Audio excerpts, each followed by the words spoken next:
नाद करता काय, नुसता वादळ, यो पाऊस, यो वारा, भाई साधा काम नाही. एवढा बेकार पाऊस पडलाय ना काल 2-3 तासामध्ये. कोणची पात्र उडली काय, कुठं झाड पडलं, पोल पडलं, लाईट गेली त्यांची. आमच्या शेजाऱ्यांची पण घर बांधलेली होती बाजूला, तिथून झाली वादल्यामुळं.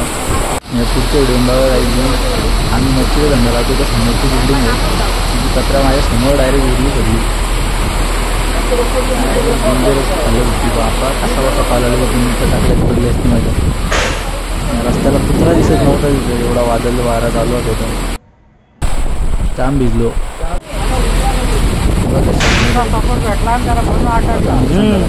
नशीब पत्र तिथं आहे, उडून जर गेले असते त्यांना जाम खर्च आला असता. सबस्क्राईब केला नसेल तर सबस्क्राईब करून घ्या, व्हिडिओला लाईक करत जा आणि रोज 8 वाजता रात्री पत्र उरले आपण नाही पडत विसरतो मी पण. सबस्क्राईब करून ठेवा, जेवढे पडतील तेवढे व्हिडिओ तुम्हाला बघायला भेटतील. आणि ज्यांनी सबस्क्राईब केलं आहे त्यांना धन्यवाद. असाच सपोर्ट तुमचा पुढं राहू दे. व्हिडिओला आपल्या लाईक वगैरे करत जा, व्यवस्थित शेअर करत जा आणि सबस्क्रायबर जरासं वाढवून द्या.